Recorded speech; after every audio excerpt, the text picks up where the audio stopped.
Olá, muito boa tarde. Está começando o BMC Stock, seu programa com as informações do mercado financeiro no meio do dia. Então confira os destaques do programa de hoje. Confiança dos consumidores recua 1,4 ponto em janeiro, segundo a Fundação Getúlio Vargas.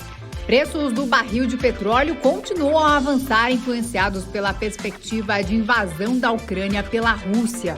CAD recomenda a aprovação da aquisição do BIG pelo Grupo Carrefour. Tudo isso e muito mais a partir de agora no BMC Stock. Hanna Beltrão, boa tarde para você. Muito boa tarde para você, Isa. Boa tarde a todos que estão nos acompanhando. A gente vai trazer, os principais assuntos que estão movimentando o mercado e, é claro, seus investimentos. E a gente vai falar sobre todos esses assuntos, esses e outros assuntos com a Fernanda Mello, planejadora financeira. E também teremos os gráficos que o Alex André, que estava aqui agora há pouquinho, ele volta daqui a pouco, trazendo mais gráficos aí, falando sobre o mercado lá fora e também aqui no Brasil, Isa? Exatamente, Rani. A gente começa então com os números do mercado financeiro. Ibovespa segue ampliando ganhos aí depois de abrir em queda e um dia de forte queda na segunda-feira. Agora sobe então aos 108.550 pontos.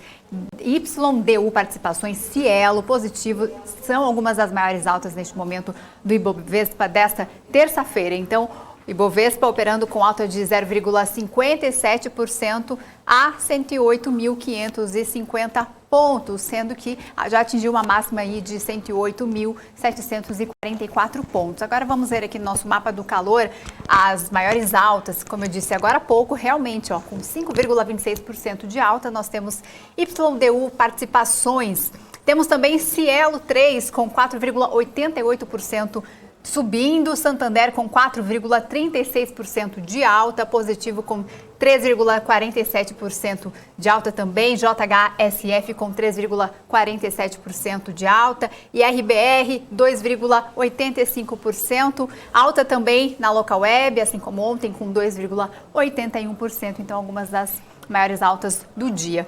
E aqui nas quedas temos a Alpa 4 com queda de 4,50%, recuando. A Açaí, que a analista acabou de comentar, está recuando também com 3,90% de queda. Suzano com 2,77% de queda. Mas por enquanto o índice está sendo predominado pelas altas e vamos ver se continua subindo aí, quem sabe atingindo os 110 mil pontos até o final desta semana, Hanna? Agora os números internacionais. Com certeza, Isa, a gente fica de olho, vai monitorando o mercado, trazendo em tempo real para você que está nos acompanhando. Bom, a gente segue então, vendo como é que estão os números no mercado lá fora. Vamos atualizar então como é que fecharam as bolsas lá na Ásia, Começando pelo mercado lá, Hang agora a gente viu que fechou numa queda de 1,67%, Xangai uma queda também um pouco mais acentuada de 2,58% e Nikkei também fechou em queda de 1,66%. Já em relação às bolsas lá na Europa, a DAX na Alemanha opera agora em alta de 0,86%, FTSE no Reino Unido 1,12% de alta e CAC na França 1,03% de alta também e o índice Eurostoxx sobe 0,83%.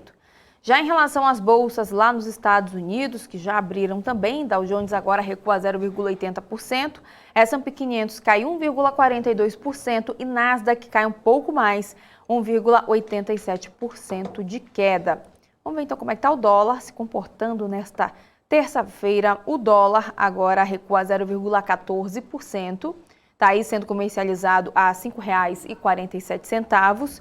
E o barril do petróleo está subindo. O petróleo Brent agora sobe 1,25%, cotado a $85 o barril. E o petróleo WTI sobe 1,55%, comercializado aí a pouco mais de $84 o barril. A gente segue então de olho no mercado internacional, porque hoje tem temporada de balanços nos Estados Unidos com empresas importantes como a Microsoft, Johnson & Johnson, Visa, Samsung e também Hyundai. E a nossa correspondente Giovana Locatelli está de olho nesses balanços por lá e tem as informações aqui no nosso BMC Stock. Boa tarde, Giovana.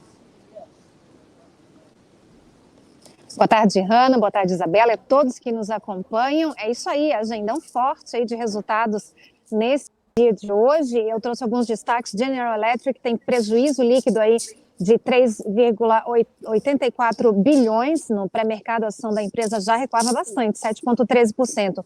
Johnson & Johnson registra lucro líquido de 4,74 bilhões. 3M também já divulgou, reporta lucro de 1,34 bilhão. Microsoft deve divulgar hoje o seu resultado depois do fechamento do mercado. O que mais temos aqui? E a previsão per share é de 2 dólares e 29 a ação, né? Visa também já reportou lucro líquido de 3,6 bilhões de dólares.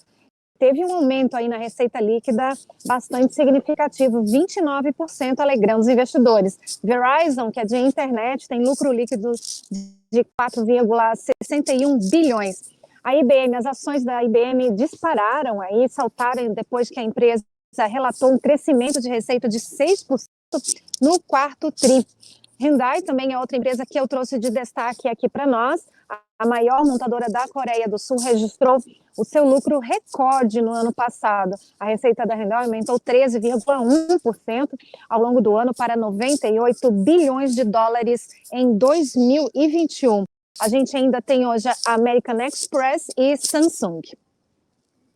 Agora, Giovana, os preços do barril de petróleo continuam aí a avançar, influenciados pelas tensões, né, que a gente acompanha na Ucrânia, pela Rússia.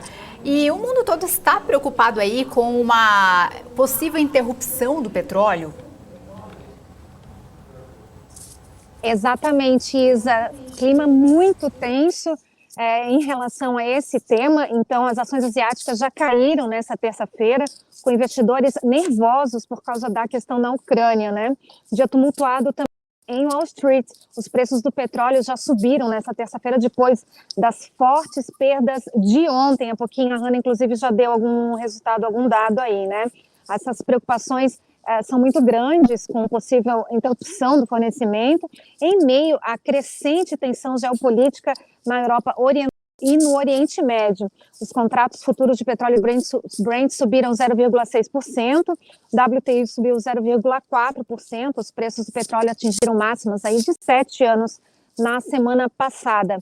E está bastante tenso, como eu falei, a OTAN colocou forças de prontidão e reforçou na Europa Oriental mais navios e caças, o que a Rússia denunciou como uma histeria ocidental em resposta ao acúmulo de tropas na fronteira com a Ucrânia. No Oriente Médio, ontem, o movimento Houthi do Iêmen, aliado com o Irã, fez um ataque de mísseis contra os Emirados Árabes, tirando uma base militar dos Estados Unidos. Mas esse ataque foi interrompido, né? Foi frustrado por interceptores Patriot, construído pelos americanos, então esse ataque foi frustrado. Enquanto isso, os estoques de petróleo mais baixos dos Estados Unidos também estão fornecendo suporte, aí os estoques estão no menor nível desde 2012, então a preocupação permanece, persiste, até porque, como eu falei, os estoques de petróleo dos Estados Unidos estão no seu limite, mas a gente acompanha o desenrolar desses fatos, desse cenário aí para as próximas horas, inclusive para os próximos dias. E claro, com certeza isso vai mexer no preço do petróleo, vai mexer nos papéis também, com vocês. Isso mesmo, a gente vai acompanhando aqui essas notícias aqui que influenciam o mercado financeiro aqui no Brasil também. E a Giovana Locatelli volta a qualquer momento com novidades. Obrigada pelas informações, Giovana Locatelli. E agora, aqui no Brasil, a gente já começa então trazendo uma notícia que desanima muito os motoristas. De acordo com o levantamento da Agência Nacional do Petróleo, Gás Natural e Biocombustíveis, a ANP, com o AI taxas mostra que o preço médio do etanol hidratado no Brasil subiu 0,14% entre os dias 16 e 22 de janeiro, subindo de R$ 4,46 para R$ 5,00, aliás, R$ 5,46 para R$ 5,53 o litro. Os preços médios caíram em 12 estados e no Distrito Federal subiram em 12 unidades federativas. Na Paraíba, os valores ficaram estáveis, quanto no Amapá não foi possível, então, comparar porque não houve aí um levantamento na semana anterior. Agora, em São Paulo, a cotação média do etanol hidratado ficou em R$ 4,00 o litro, R$ 4,85 o litro, uma queda aí de 0,39%, Hanna. Pois é, Isa, e o Grupo Carrefour comunicou ao mercado hoje que a Superintendência Geral do Conselho Administrativo de Defesa Econômica, o CAD, recomendou a aprovação da aquisição do Grupo BIG pela companhia. A autarquia ressaltou que a validação é recomendada mediante a celebração de um acordo que prevê o desinvestimento de algumas lojas, Isa. Bom, agora um dado que saiu, né? A confiança do consumidor brasileiro registrou queda, mais uma vez aí recuando 1,4 ponto em janeiro. É o que mostrou um levantamento feito pela Fundação Getúlio Vargas. Então confira os detalhes na reportagem.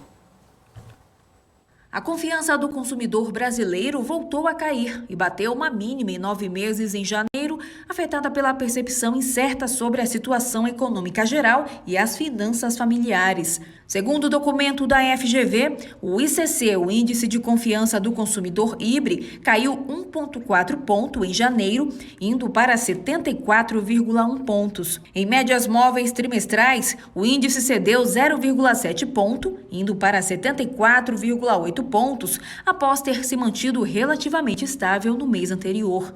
O número de janeiro é o menor desde abril do ano passado. E ainda de acordo com a FGV, a confiança dos consumidores inicia 2022 em queda, influenciada pelo aumento do pessimismo em relação aos próximos meses. A retomada do auxílio emergencial e uma percepção mais favorável sobre o mercado de trabalho parecem ter contribuído para a redução da distância entre a confiança dos consumidores de alta e baixa renda. A piora das expectativas com relação à situação econômica geral e às finanças familiares, no entanto, sugerem que a relativa satisfação com a situação corrente em janeiro pode ser temporária, vendo ainda muita incerteza quanto à evolução de endividamento das famílias de baixa renda. O levantamento apontou que a mudança desse cenário continuará dependendo da recuperação do mercado de trabalho, controle da inflação e redução da incerteza no ano que se inicia com o surto de Ômicron, influenza e termina com as eleições. E o site do Banco Central saiu do ar após sobrecarga no sistema que localiza dinheiro esquecido em instituições financeiras. Quem tem informações para a gente sobre esse assunto é a Sami Facuri, que já está aqui no estúdio. Tem informações aí sobre a queda desse sistema. O que você sabe até o momento, Sami? Pois é, Hanna, boa tarde aí, primeiramente para todos que estão nos acompanhando aqui na BMC.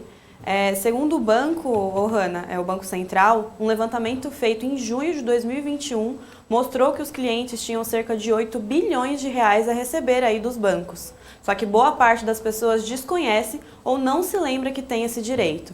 O sistema lançado pelo Banco Central permite aí que os clientes dos bancos descubram recursos de cobranças indevidas ou remanescentes de cobranças antigas, encerradas aí, que tem a receber dos bancos. O sistema de informações de valores a receber na página do Banco Central permite a consulta de recursos remanescentes nas contas para pessoas físicas e empresas e também facilita esse processo de devolução desse dinheiro. Só que, por enquanto, o site ele permanece fora do ar, Hanna. Pois é, a gente vai acompanhando, né, e trazendo. Obrigada, Sami. E Sami, ainda de olho na temporada de resultados, as empresas Alpargatas e Natura devem, então, continuar com margens pressionadas no quarto trimestre, segundo aí um levantamento feito pelo Bradesco BBI. Explica melhor para a gente. Isso mesmo, Isa. O Bradesco BBI apontou aí que ambas as empresas tiveram uma temporada de resultados difícil no terceiro trimestre do ano passado e espera que isso continue neste ano, no próximo resultado que fecha aí o ano de 2021. O banco não acha que isso seja uma surpresa, já que ambas as companhias sinalizaram aí que as pressões de custo provavelmente vão continuar a se arrastar.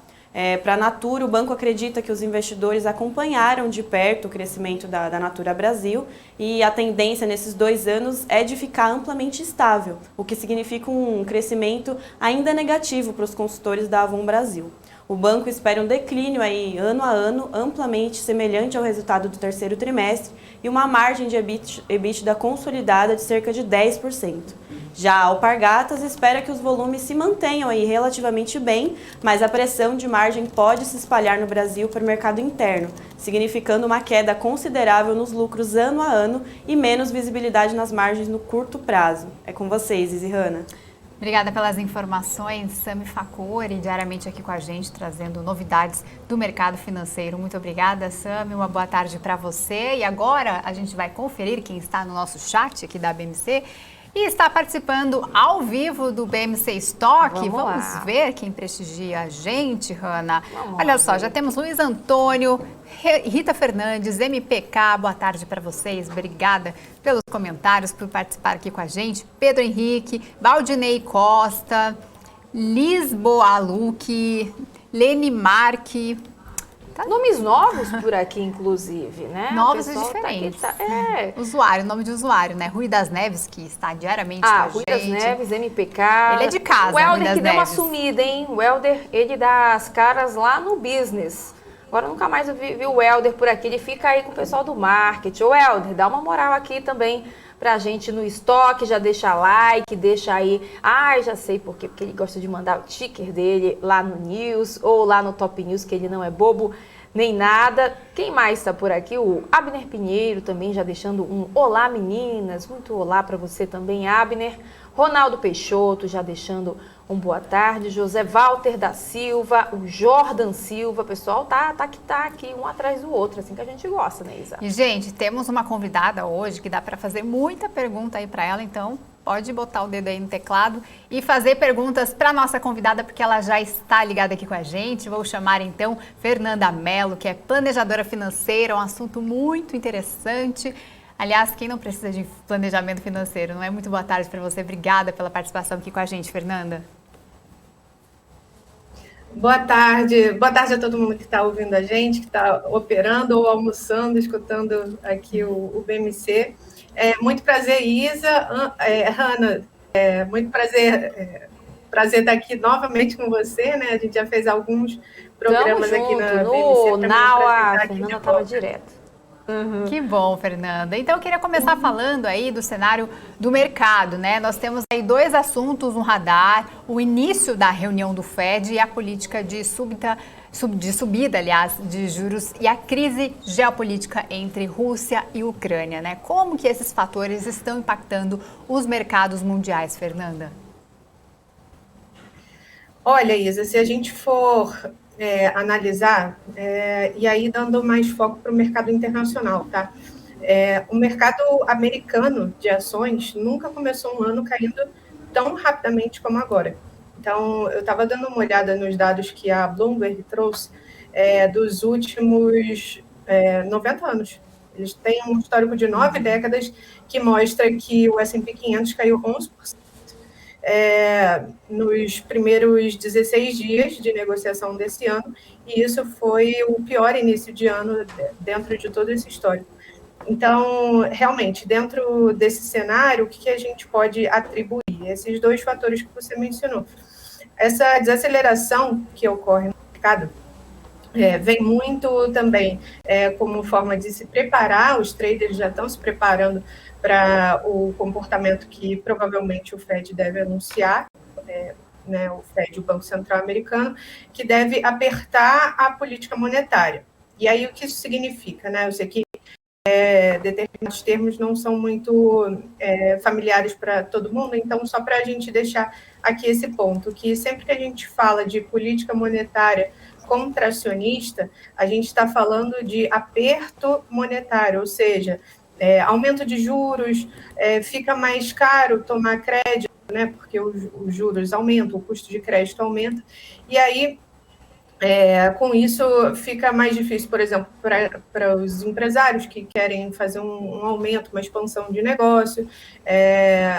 A demanda também fica um pouco mais controlada, e aí, em contrapartida, né, a gente consegue ver um pouco mais de controle na inflação. Esse é o objetivo final.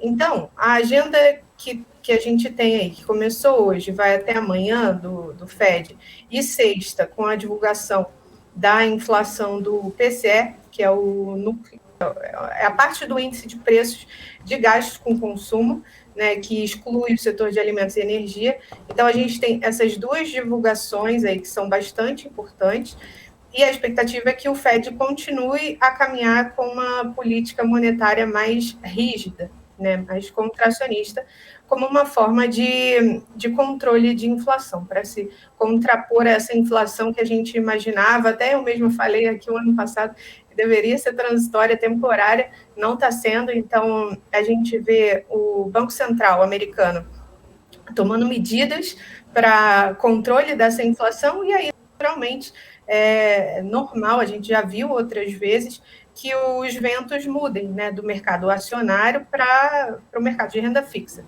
E aí, se você também comparar o mercado internacional, né, a gente tem a principal economia do mundo, que atrai muito mais investidores por conta do baixo risco frente a países emergentes. Então, aqui no Brasil, a gente precisa oferecer também um prêmio de risco maior. Essa é a lógica dessa dinâmica dos juros. E aí, a gente tem também esse peso. De um lado, a gente tem esse peso no mercado de ações, que é natural devido a essa política contracionista, e do outro lado, a gente tem a tensão na Ucrânia, né, que derrubou os mercados na Europa, nos Estados Unidos essa semana.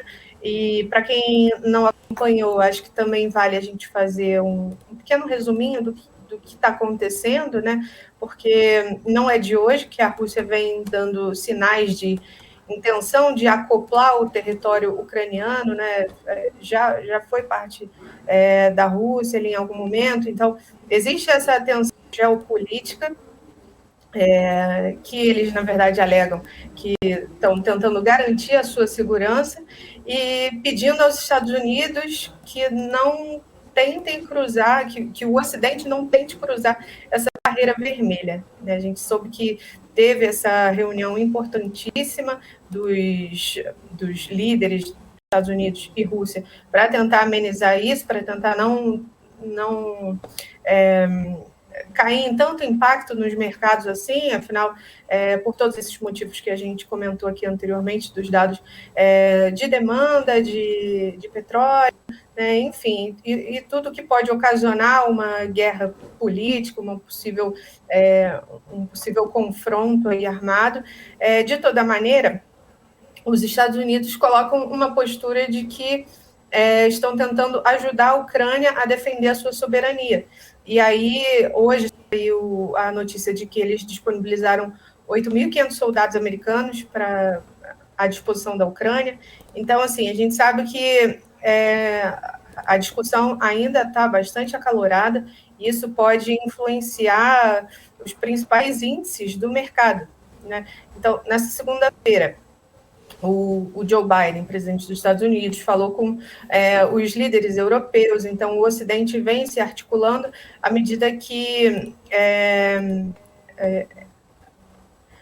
às vezes, é preciso demonstrar que você tem esse poderio bélico, essa força armada, para, de repente, chegar a um acordo político, no final das contas. Então, a gente vê toda essa movimentação da OTAN, dos países da Europa, nesse sentido. Então, o plano de fundo esses dois cenários: política monetária contracionista, muita discussão com relação ao território da Ucrânia.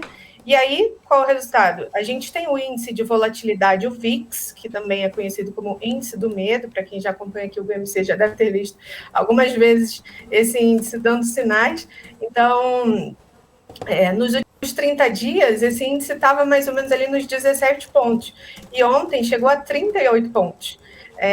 Hoje está por volta ali dos 30, já caiu um pouquinho, mas enfim, esse índice de volatilidade é bastante significativo, porque isso impacta todos os setores, né? A curva de juros, o preço dos papéis. Então, é importante que, falando agora, né, na posição de planejadora financeira, é importante que o investidor aqui, quem está escutando a gente, tenha noção desse cenário e que, além disso, a gente está no ano eleitoral aqui no Brasil, então, sem dúvida que a volatilidade já é esperada. Então, acho que é esse um pouco do resumo que a gente pode fazer do cenário atual, né? E considerando o cenário macro, Fernanda, como é que o investidor deve se posicionar? É momento de buscar proteção da renda fixa ou boas oportunidades em ações com teses consistentes? Acho que um pouco de ambas as coisas, Hanna, porque, primeiro, a gente passou por um momento, no início da pandemia, de um excesso de liquidez, com juros baixos no mundo inteiro. Então, a gente viu um rally no mercado de ações, que é o contrário do cenário que a gente está atualmente, né? Então, para o investidor conservador, é um ótimo momento, né? Porque ele consegue um pouco mais de rentabilidade em ativos de risco mais baixo.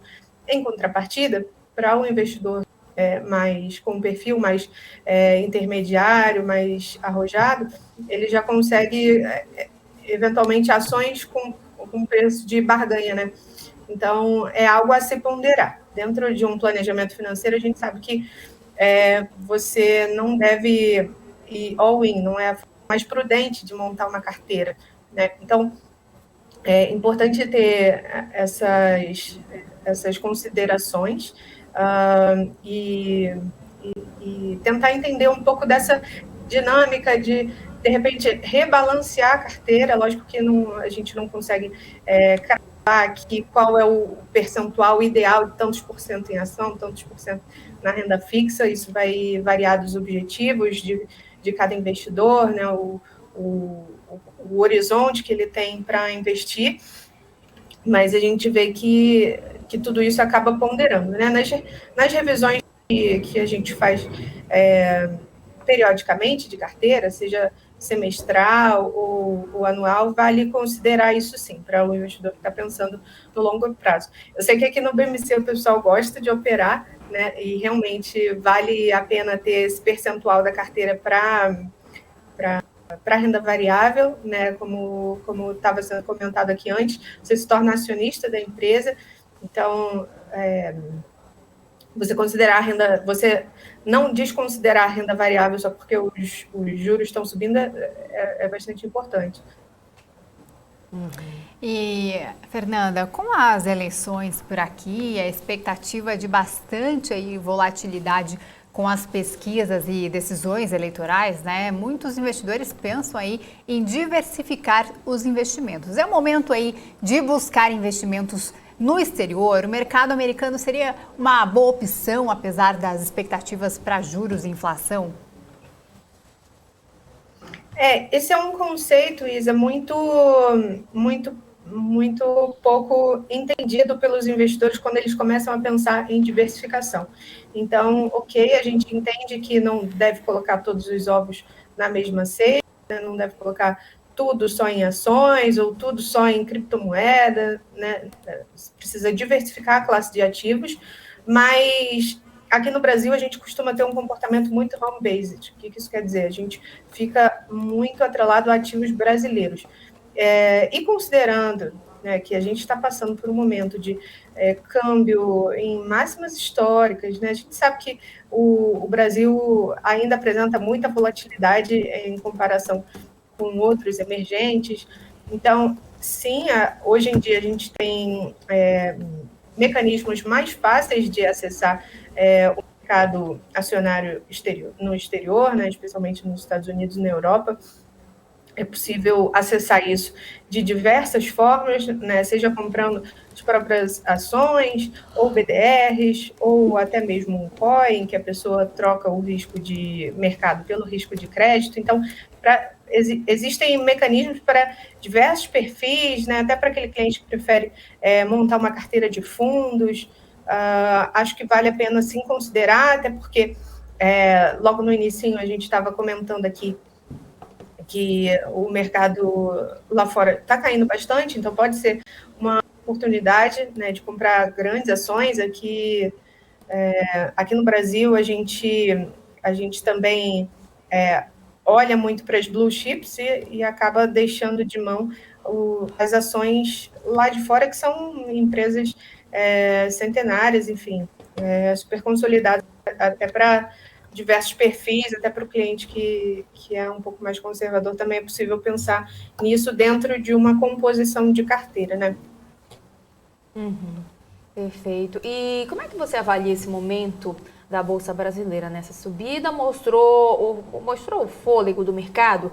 E quais são os elementos também que podem ser pontos de virada para a Bolsa? Aqui no Brasil, a gente tem, nesse momento agora, o governo debatendo sobre qual seria o conteúdo ideal da PEC dos combustíveis. A gente viu que foi um fator que acaba puxando bastante a nossa inflação, né? Especialmente com relação à PEC dos combustíveis. A inclusão da possibilidade de redução do ICMS. Então, isso é um ponto de atenção para a gente ver quais ações brasileiras se acabam sendo afetadas por isso.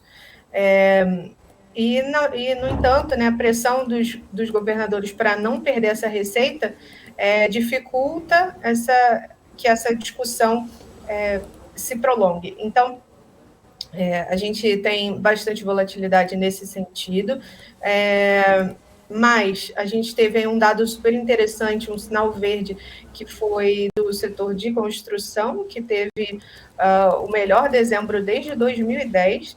Então, do lado das empresas, esse setor de construção teve o melhor nível de atividade, segundo a Câmara Brasileira de Indústria da Construção. Então, existem setores ainda que a gente pode observar um comportamento como esse à medida que a economia volte a responder um pouco, né? O cenário macro volte a impactar no cenário micro. Então, de um lado, a gente tem o preço dos combustíveis, a inflação lá fora, né? Os juros americanos puxando os juros emergentes para cima também, e o custo de produção aumentando com a inflação. Esse acaba sendo o maior problema para as empresas, para os empresários, tentar manter ou aumentar sua margem de lucro, sendo que o custo acaba aumentando bastante. Então, esse mais ou menos aí é o ponto que a gente tem para o Brasil. As ações são muito sensíveis ao cenário macroeconômico aqui no Brasil, né? A gente não vê puramente é muito difícil conseguir fazer uma análise puramente fundamentalista, né, das empresas. Aqui no Brasil, a gente tem um mercado ainda muito pequenininho, um mercado de capitais ainda muito pequeno frente à nossa economia como um todo, e as empresas listadas em bolsa acabam sendo bastante sensíveis, né? É justamente sobre esse setor que eu ia perguntar para você, né? A Bolsa vem subindo e atraindo capital estrangeiro. Quais segmentos e categorias de investimentos são mais atrativas no momento, na sua opinião? Olha, em relação a setores no geral, a gente precisa analisar quais são os setores que se beneficiam de um câmbio nesse patamar que a gente está. Então, ações exportadoras acabam sendo, ações de empresas exportadoras acabam sendo mais beneficiadas. No segmento de construção, a gente viu um cenário bastante positivo. Setores mais perenes de de concessionárias, né? Isso pode trazer um pouco mais de estabilidade para a carteira do investidor que sofreu bastante com volatilidade. Então, são áreas assim para você olhar, de repente aumentar a exposição na carteira. O setor de bancos também pode beneficiar desse patamar de juros, né, uma vez que está muito atrelada à receita. Acho que é isso, Isa. E, Fernanda, com a inflação e o encarecimento do crédito, a gente vê o processo de diminuição do poder de compra e, né, segundo a pesquisa de endividamento e também de inadimplência do consumidor da Confederação Nacional do Comércio, o endividamento das famílias brasileiras bateu recorde no ano passado, com uma média de 70,9%. Na comparação com 2020, o crescimento foi de 4,4 pontos percentuais, o maior aumento registrado nos últimos 11 anos, quando começou a série histórica. Quais são as consequências desse aumento de endividamento e como é que isso acaba afetando também os investimentos? Novamente, tudo na economia é um ciclo. Então, a gente viu que por diversos fatores internacionais, por fatores climáticos, a gente viu a inflação aqui no Brasil subindo. Como resposta, o Banco Central vem aumentando os juros, até para justificar um prêmio de risco, dado o nosso cenário incerto de economia e política, enfim, você precisa justificar para o investidor aquele risco que ele está tomando, então os juros também vêm nesse sentido. E aí, na vida real, né, no que a gente consegue acompanhar no dia, aumento de juros significa crédito mais caro, e a gente sabe que aqui no Brasil a gente tem as famílias extremamente endividadas e esse custo ficando cada vez mais caro. Então, novamente, isso impacta nesses setores que a gente comentou, né? É sempre importante tentar ter uma correlação desses indicadores econômicos, o que a projeção de PIB, o que o IPCA significa na vida real e em consequência, nas ações, né? Então, a gente vê aí setores que são beneficiados pelo aumento de juros, pelo aumento de câmbio, da relação de câmbio. Então, acredito que seja isso. Não é a primeira vez que o Brasil passa por uma situação como essa, de juros bem altos, taxa de endividamento alta. Então, pode ser uma oportunidade, a gente pode tomar essa lição histórica como base. Tá certo. A gente vai agora para as perguntas do nosso chat. Lembrando que geralmente a gente comenta com nossos entrevistados, você fica à vontade para responder ou não as perguntas. Mas essa é uma pergunta bem atual, né? Que ele faz a pergunta sobre o orçamento aprovado pelo presidente Jair Bolsonaro. Se pode causar mal à Bolsa. A pergunta é do Ariel Sampaio, né? O orçamento aprovado pelo presidente na segunda-feira pode causar mal à Bolsa ou apenas ruído? Infelizmente, a gente tem uma bolsa que é muito suscetível a ruídos. A gente vai acompanhar muitos, ainda até o final do ano, muitos impactos como esse, mas a gente viu que hoje a bolsa já recuou um pouquinho, então já retomou um pouquinho. Então, quer dizer, no cenário geral, no macro, para uma pessoa que está com uma carteira bem estruturada, né, bem alocada, no médio e longo prazo, isso não traz impactos, não. E até mesmo no dia a dia, né, dentro de um horizonte de uma semana, a gente vê que isso rapidamente já é absorvido, já é normalizado por outras notícias, e aí fica um pouco... No final das contas, aumentos de volatilidade, que é o que a gente já comentou desde o princípio. E, Fernanda, tem uma outra pergunta aqui agora do Abner Pinheiro. Ele pergunta o seguinte: até que momento a Bolsa fica atrativa para o investidor estrangeiro? a Bolsa Brasileira, olha, à medida que ele está disposto a tomar risco, porque cada vez mais os mercados emergentes se tornam, aumentam o risco, né, no geral, não só no Brasil. Então, é a velha relação risco-retorno. Então, se a gente pega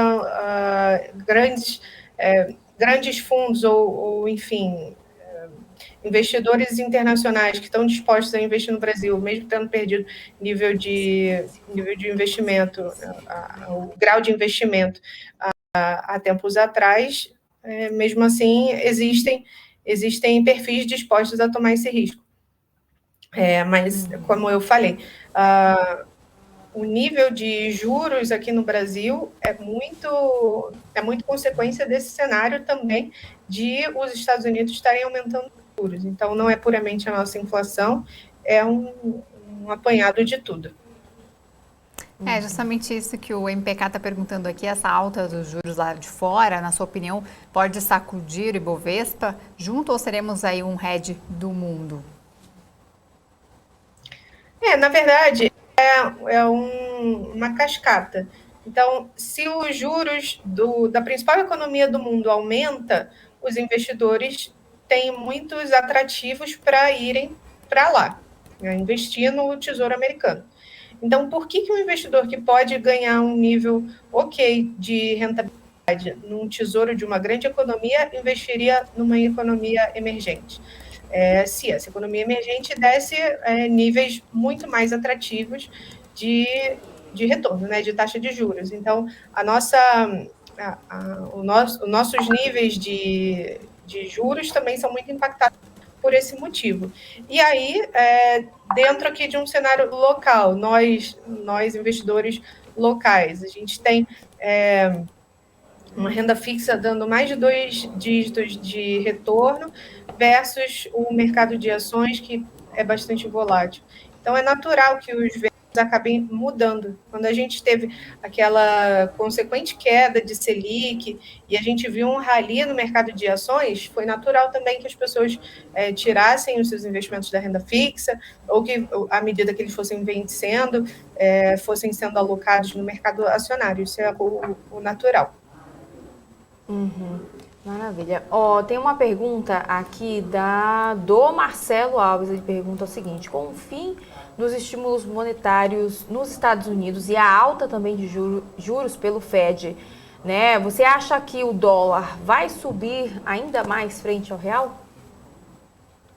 A pergunta de 1 milhão, né? Agora falando de câmbio, a gente tem outros fatores, né? A subida de câmbio é multifatorial, não é apenas a questão de juros também. Tem um grande motivo que são as expectativas. Então, aqui no Brasil, a gente está passando por um momento de praticamente véspera de eleição. Esse ano vai ser inteiro falando em maior ou menor tom sobre as eleições aqui no Brasil, que mudar da água para o vinho, enfim, tudo pode acontecer ainda, a gente tem muito o que observar. Então, câmbio também é uma variável bastante impactada por expectativas. Então, não fico confortável aqui em dizer que juros ou dinâmica de juros puramente podem levar o câmbio para um lado ou para o outro. Isso é bem difícil de se prever. O câmbio, praticamente, são raras as pessoas que acertam e não acertam com consistência. É difícil fazer alguma previsão sobre câmbio. Tá certo, Fernanda. A gente já vai seguindo para o final da nossa entrevista. E para encerrar, então, eu queria que você fizesse as considerações finais. O que você tem a dizer aos nossos investidores para esse ano de 2022? Olha, eu sei que todo mundo que está aqui gosta bastante de acompanhar o mercado de ações, mas é importante considerar dentro de uma carteira bem protegida também outros ativos. É preciso considerar também que em situações em que a economia real está abalada, é normal que os investimentos migrem outros tipos de ativo, então a gente viu o setor de cripto também respondendo a isso, mas é importante saber em que proporção, né? Não ficar tão animado com aumentos momentâneos, e aí saber estar uma carteira bem diversificada. Acho que esse é o recado mais clássico, mas que eu não poderia deixar de dar aqui para todo mundo que está ouvindo a gente, porque é bastante importante também não ficar puramente olhando para o mercado de ações. Excelente, Fernanda. Muito obrigada pela sua participação aqui com a gente, por responder os nossos internautas. A gente conversou com a Fernanda Mello, que é planejadora financeira. Obrigada, Fernanda. Até a próxima. Muito obrigada, meninas. Um abraço. Até mais. Tchau, tchau. Bom, antes, Isa, da gente chamar o Alex André, vamos dar uma passadinha para a gente ver como é que está o mercado financeiro, os números, como é que está a movimentação nesta terça-feira. O grande Leonardo já colocou aqui na tela. Vamos ver então o Ibovespa agora, que sobe 0,45%, está na casa dos 108.420 pontos. Ele abriu o pregão hoje nos 107.935 pontos, né, pertinho dos 108 mil. Chegou numa máxima também de 108.744 pontos. E aí, então, ele vai se mantendo aqui nesses 108 mil pontos, a gente vai monitorando. Em relação ao nosso mapa de calor aqui do nosso Profit Pro da Anelógica, a gente vê então que Cielo está subindo 5,37%. Na sequência tem Edux também com 4,49% de alta. Daqui a pouco eu até procuro ver como é que a gente vê como é que Cogna está no momento, no setor de educação. Depois tem JHSF, setor de shoppings aí com uma alta de 4,20%. Santander sobe 4,14%, depois Fleury está aí com uma alta de 2,23%, Cyrela também aparece por aqui, subindo 2,19%. Falei de Dux, achei Cogna aqui. Cogna também sobe 1,26% nesse momento, assim como Edux, aí as empresas então do setor de educação. Positivo também sobe 2,75%, Qualicorp 2,49% nesse momento. Falei de Santander, tem também Itaú subindo 1,68%, Banco Bradesco sobe 1,70% nesse momento. E aí depois tem Banco Pan, Banco Digital aparece também aqui subindo 1,15%, Banco BTG Pactual também sobe 1,12%. E aí tem Itaúsa aqui do ladinho também subindo nesse momento. Aí também tem as empresas do setor de petróleo aqui nas maiores altas, tem PetroRio subindo, Petri3 subindo 1,73% também, além de outras empresas do setor elétrico, tem CVC também aqui, empresas também do setor de varejo estão aparecendo aqui. Já entre as quedas, Alpargatas agora recua 6,05%, né? A gente falou agora há pouco aí sobre a companhia, a expectativa para essa queda aí no quarto trimestre. E aí, no próximo resultado, e fechando o ano passado, e depois tem Açaí também recuando 3,49%, Suzano Papel 3,32% de recuo, e Natura cai 2,72%, né? Assim como a Alpargatas, a gente falou dessas duas companhias aqui no comecinho do estoque. CSN também recua 2,73%, e Minas 2,22%, Melios 2,57% de queda também. E aí, só para a gente finalizar, tem o setor frigorífico aqui, BRF, caindo 2,13%, Marfrig também 1,36% de queda, Minerva 1,05% de recuo nesse momento. Falei que você estava nas maiores altas, mas aparece aqui na nossa ala vermelhinha do mapa, Gol e Azul entre as maiores quedas. E só para a gente chamar o Alex André, deixa eu ver rapidinho como é que está então o dólar nesse momento. O dólar agora está no 0 a 0, nem agora está subindo ligeiramente 0,02%, cotado a R$ 5,49, Isa. Isso aí, obrigada, Hanna. Bom, e agora é hora das análises e dos gráficos do Alex André. Olá, boa tarde, Alex. O que temos para hoje? Boa tarde, Isabela. Boa tarde, Hanna. Boa tarde a todos que nos acompanham aqui no BMC Stock. Hoje a gente vai falar muito sobre crescimento, né? Expectativa de crescimento que vem diminuindo, né? Desde então, isso vem impactando as bolsas mundiais, né? Então, os 10 gráficos de hoje vai gerar um pouco em termos disso, também vai passar um pouco da leitura de China, tá? Então vamos colocar o gráfico aqui, isso aí, os gráficos de hoje, né? Acho que um ponto muito interessante é que o mercado está discutindo a relação do ciclo econômico, né? Ou seja, a gente saiu ali do early stage, ou seja, a questão ali do começo do ciclo, chegamos ali no mid, né? Ou seja, a questão do pico, né, de crescimento, quando a gente fala ali da relação, principalmente dos Estados Unidos, uma questão de pleno emprego, e agora já estamos entrando, né, ali na questão ali de no próximo passo, né, que é ali próximo numa teoria, né, ou seja, uma revisão negativa de crescimento. Claro, quando a gente fala de revisão negativa, não significa que nós vamos entrar em teoricamente recessão, mas é uma expectativa, né, que estava sendo muito revisada para cima, né, principalmente ali no terceiro, quarto trimestre do ano passado, olhando para 22, e agora os investidores, né, os analistas já começam a revisar, né, a questão principalmente de EPS, de earnings per share, marginalmente para baixo no ano de 2022. Tá? Então isso também pesa na revisão das companhias, à medida, né, em colocando e projetando os fluxos de caixa, trazendo valor presente, com a taxa de desconto, a gente consegue aí traduzir ali um crescimento menor. Tá? Então, o que a gente tem aqui desse gráfico, pessoal? O primeiro gráfico, acho que não é assim, nenhuma novidade, né? A gente já falou desse gráfico algumas vezes, que é o gráfico de earnings per share, né, de 12 meses para trás, ou seja, a gente não está falando projetado, a gente está falando histórico.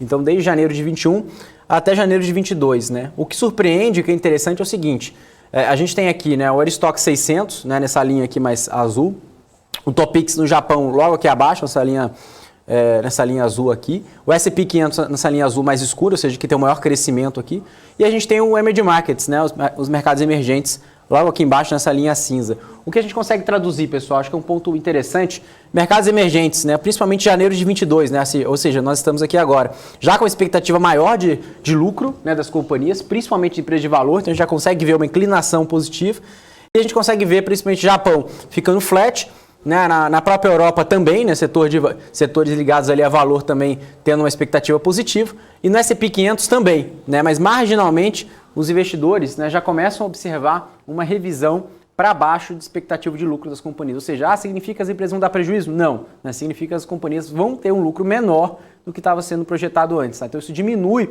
né, a questão, né, ou seja, de aumento de curva de EPS dos Estados Unidos comparado ao crescimento de mercados emergentes. Tá? E claro que tem uma preocupação adicional de emergentes sobre questão de inflação, enfim, sobre a questão de commodities que a gente tem discutido ao longo da programação, mas tem um ponto interessante, quando a gente olha no bottom line das companhias, principalmente as companhias ligadas a valor, financials, né, seguradoras, bancos, mineradoras, petrolíferas, essas companhias têm um ponto ligado à relação de geração de caixa muito forte ao preço da commodity e si também ao dólar, né? Ou seja, se tem uma preocupação adicional com o Brasil, caso o dólar, né, se valorize ante o real, essas companhias também se beneficiam, né, nesse cenário mais benéfico em relação à exportação. Então tem que entender um pouco do contexto, né, antes da gente julgar, né, ou seja, o Brasil como um todo colocar numa caixinha comparado com os Estados Unidos. Né? Nos Estados Unidos é um cenário diferente, né? A gente tem ali uma maior parte, né, quase 30%, um terço é tech, né, que está sendo penalizado em relação ao aumento da curva, principalmente quando a gente olha na Treasury americana, enfim, em relação, principalmente que a gente observa nesse ponto, né, que está observando desde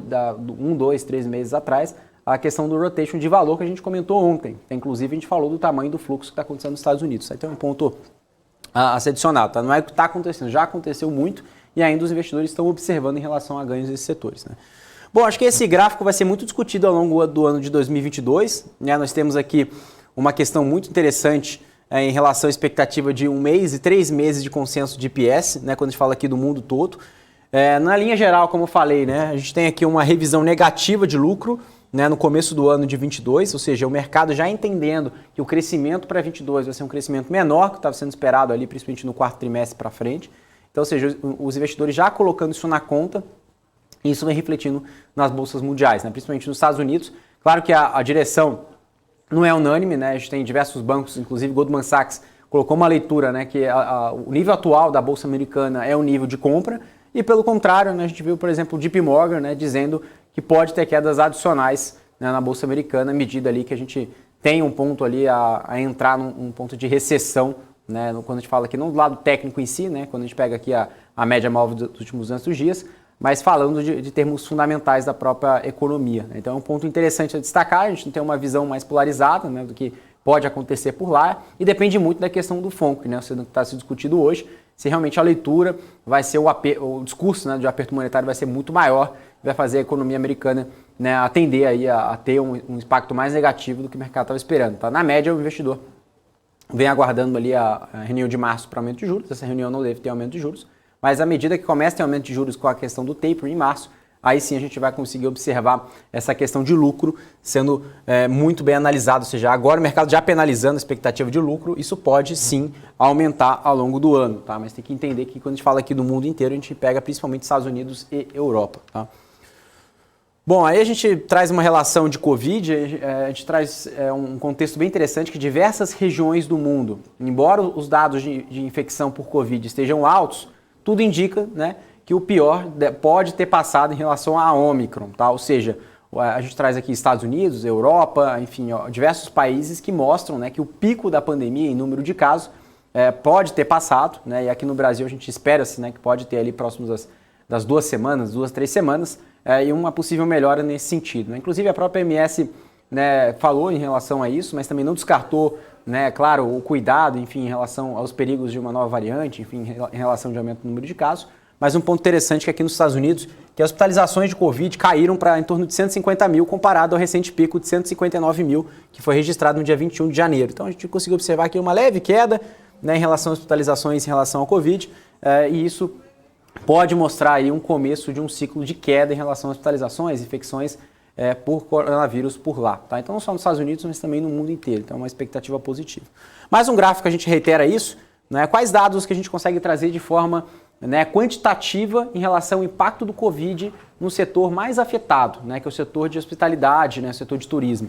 Esse gráfico retrata muito bem na Europa, né? A gente tem aqui, em relação à visita a shoppings e restaurantes, eles caíram menos do que a outras variantes do coronavírus, né, como a própria Beta, Delta, enfim, outras variantes que tiveram quedas maiores, né? Então a primeira variante, né, a Beta, a gente viu que teve uma queda de 80%, né, em relação a fluxo de shopping a restaurantes. Depois vimos a variante Delta, né, que chegou a cair entre 40% e 60% entre França, Alemanha, Itália e Espanha. E agora com a Ômicron, nós estamos vendo queda de somente 20%, né, ou seja, da atividade.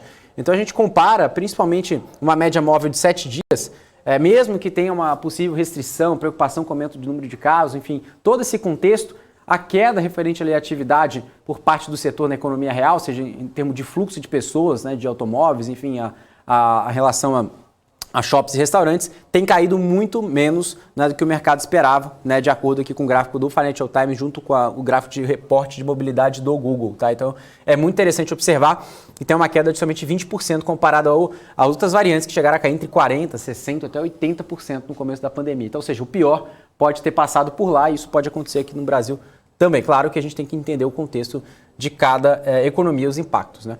Bom, mas o interessante agora a gente vai falar um pouco mais sobre uma métrica de valuation que é muito usada em empresas de tecnologia, que é o EV Sales, né? EV sobre vendas, ou seja, entre PES e velho, né? Você pega o valor de companhia, mais dívida, divide ele pelo valor de vendas, né, anual. E a gente consegue ver esse múltiplo, né, de EV Sales, né, que é muito utilizado no setor de tecnologia, chegou ali, bateu um recorde nos Estados Unidos, né, uma máxima de 17 vezes. A gente está falando aqui principalmente de uma empresa, né, ou seja, do total das empresas de tecnologia, ou seja, o consenso do mercado estava sendo tradeado na ordem de 17 vezes, EV Sales. Agora, né, com essas recentes quedas, né, penalizadas aí principalmente pela Nasdaq, enfim, pelo S&P 500, né, esse grande peso de tech nos Estados Unidos, esse múltiplo chegou a cair para 10 vezes. Aí você me pergunta, mas esse múltiplo de 10 vezes EV Sales, né, é um múltiplo que a gente pode considerar baixo, né, ou múltiplo alto? Vamos trazer aqui a média dos últimos 5 anos, né?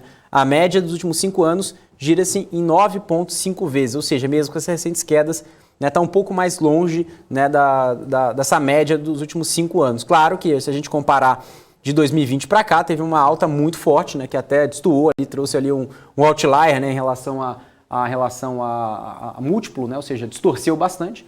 Mas se a gente observar em relação aos últimos anos, né, desde 2013 até 2016, essa média seria menor, seria em torno de 7,7 vezes, tá? Ou seja, então vamos considerar aqui uma média em torno de próximo de 10 vezes, né, 9,5, estamos em 10,4, ainda tem, caso a gente olhar somente nesse indicador EV Sales, ainda a gente pode observar uma queda adicional, ainda para chegar próximo da média dos últimos 5 anos, tá? E aí sim, diversos investidores já começam a analisar uma possível oportunidade nesses múltiplos aí mais contraídos, né, historicamente. Tá? Então isso mostra, claro, que a gente tem que entender também o contexto de cada companhia. Se a companhia mudou seu fundamento ou não, se é somente um cenário mais top-down do que bottom-up. Né? Bom, aí esse gráfico é interessante, né, utilizando aqui gráficos da Bloomberg, a gente olha em relação à especificação da curva de juros, né, nos Estados Unidos, né, o que está implícito lá no mercado.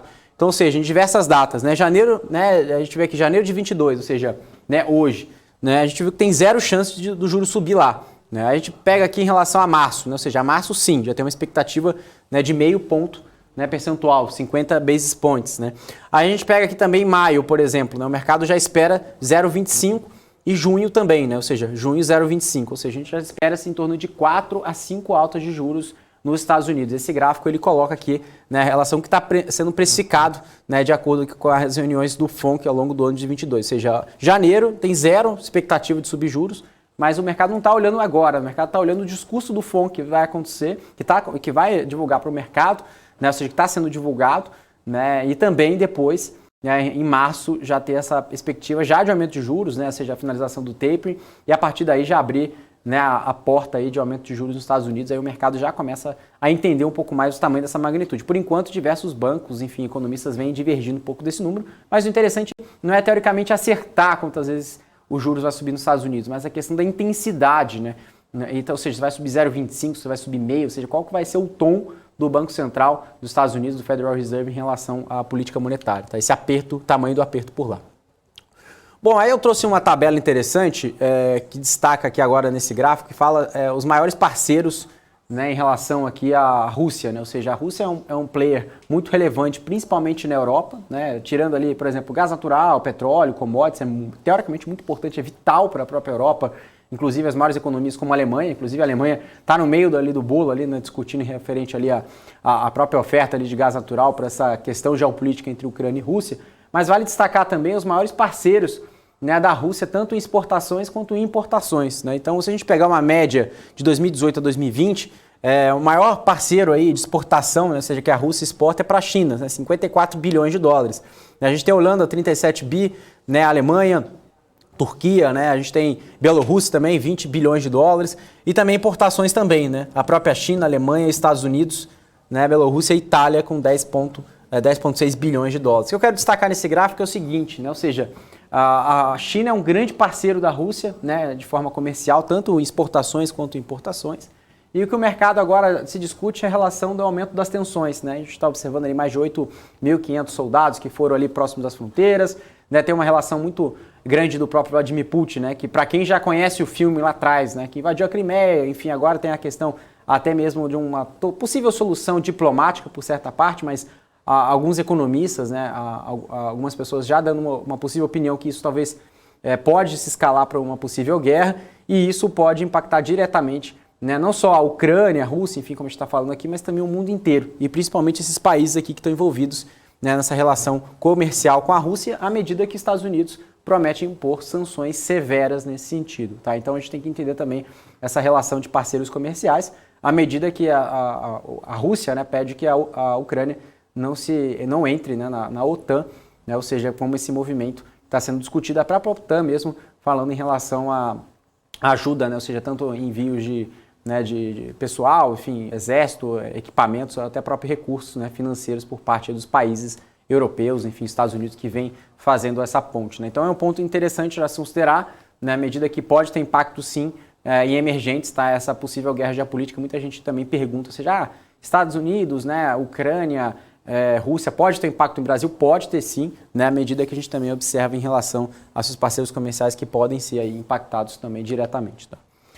Bom, a gente está falando em relação à China, né, mesmo que indiretamente, agora a gente vai falar diretamente de China. Nesse gráfico aqui a gente começa a trazer uma lupa, né, sobre os pontos, né, os econômicos na própria China. Né, ou seja, muita gente está se discutindo em relação à ampliação dos estímulos por lá, ou seja, o que o governo chinês já passou para o mercado, inclusive para a própria imprensa em relação a isso, ou seja, ele deixou muito claro que vai aumentar os estímulos, mas o que a gente tem que entender é o que está acontecendo hoje na economia chinesa. Né? Então a gente tem dois gráficos aqui, vendas de varejo e desemprego. Né?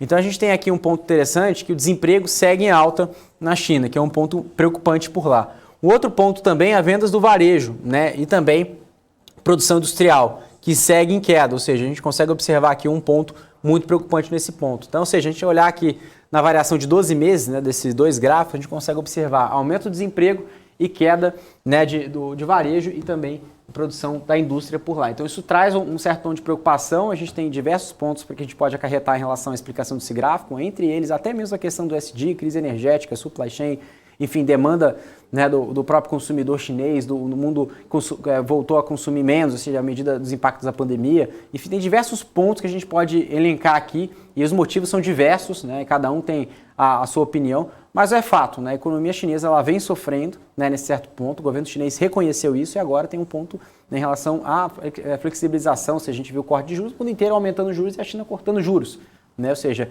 isso a gente pode observar um aumento da atividade por lá e a gente, por exemplo, aqui no Brasil, a gente já vê ali o próprio minério de ferro, né, que subiu hoje, subiu nos últimos dias e vem ali trazendo um tom referente ali ao que pode esperar dos próximos dias ali, dos próximos trimestres referente ali à economia chinesa, tá?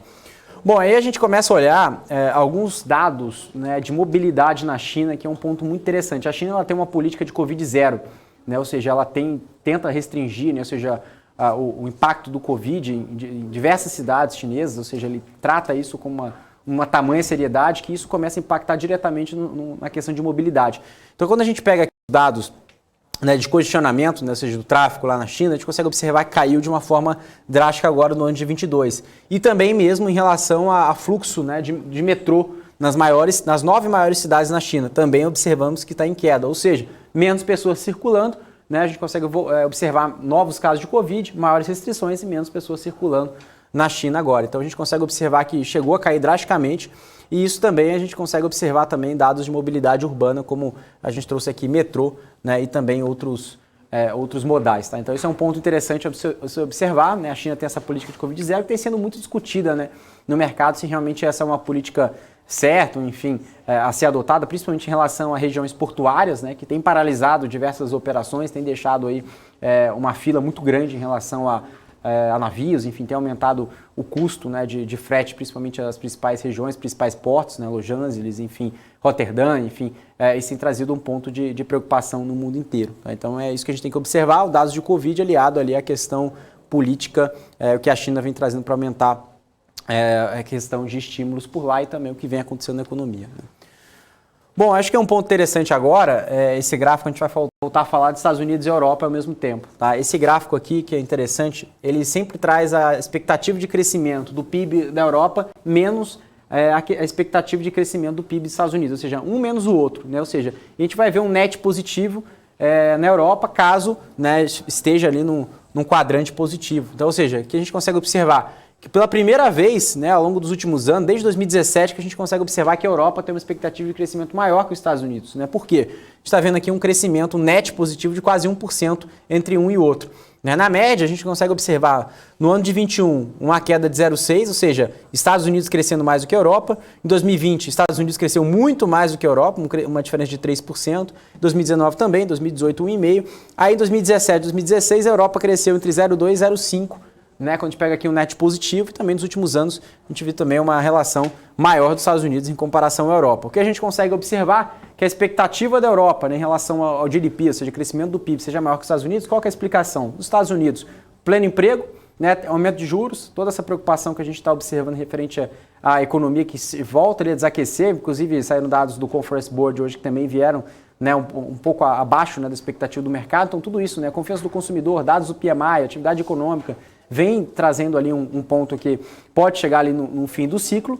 E também na Europa, de certa forma, a gente consegue observar, né, que tem setores, né, principalmente a gente pega aqui empresas de valor, que tem um grande peso e isso pode impactar também positivamente quando a gente fala aqui em relação à atividade econômica, aliado também, claro, à perspectiva do Banco Central Europeu, né, em postergar o aumento de juros, jogar mais para frente do que está sendo discutido na Europa, em vez de ser desse ano, né, que nos Estados Unidos está colocando agora já em março, na Europa está discutindo isso ser feito de uma forma mais para frente, ou seja, jogar esse aumento de juros lá daqui para alguns meses, tá? Do que ser agora em março. Então isso também já espera-se, né, que tem um aperto monetário mais forte nos Estados Unidos, isso já traz uma contração da economia americana antes mesmo da economia europeia, que a gente está falando aqui um diferencial positivo de 0,9%, quase 1% entre um e outro. Tá? Então esses são os principais gráficos de hoje. Vai falar Daniel, Hanna não, mas é Hanna e Isabela aqui. Não Eu é tô mais acostumado com o Raniel. Daniel. Não é mais Raniel. Não é mais Raniel, agora é Raniel. Isana. Já fizeram essa hashtag no nosso chat. Obrigada, Legal, Alec, pelas obrigado. informações. Até amanhã. Obrigado, Isabela. Até mais. Tchau, tchau. Tchau, tchau, Hanna. Bom, por aqui a gente vai seguindo, né, trazendo as informações do mercado. São agora 1h56. Vamos falar agora, então, que o Brasil registrou um número recorde na série histórica de venda de diesel no ano passado e o maior volume mensal para o mês de novembro para os consumidores finais. Confira os detalhes na reportagem. Até o penúltimo mês de 2021, o país acumulava também o maior total comercializado nos primeiros 11 meses do ano de toda a série histórica iniciada no ano 2000. A informação é do comunicado feito pela empresa de pesquisas energéticas a partir de informações repassadas pela ANP, a Agência Nacional do Petróleo, Gás Natural e Biocombustíveis. De janeiro a novembro, o volume de vendas foi de 57,2 milhões de metros cúbicos por combustível fóssil, utilizado por caminhões para o frete e também pelo transporte público de passageiros nas grandes cidades. Esse total representa um aumento de 8,31% em relação ao mesmo período de 2020. O aumento foi percebido em todas as regiões do país, com destaque para o Centro-Oeste, com alta de 11,29%, e para o Nordeste, que apresentou elevação de 10,87%. O documento aponta que o país importou em novembro 1,1 milhão de metros cúbicos de diesel. Isso representa um aumento de 33,22% no volume em relação ao mesmo mês de 2020, quando a atividade econômica estava mais retraída em função do momento da pandemia. O produto é a principal matéria-prima do biodiesel brasileiro. Como o país não produz todo o diesel que precisa, depende de importações que aumentam com a medida. De acordo com o Serviço de Levantamento de Preços de Combustíveis da ANP, o diesel foi o combustível que apresentou maior alta em relação a 2020, cerca de 46,8% no preço médio do litro nos postos de combustíveis, seguido pela gasolina e pelo gás natural veicular. O aumento de demanda é um dos fatores que pressionaram os preços para o consumidor final, influenciados também pela taxa de câmbio e pelas variações de produção no mercado.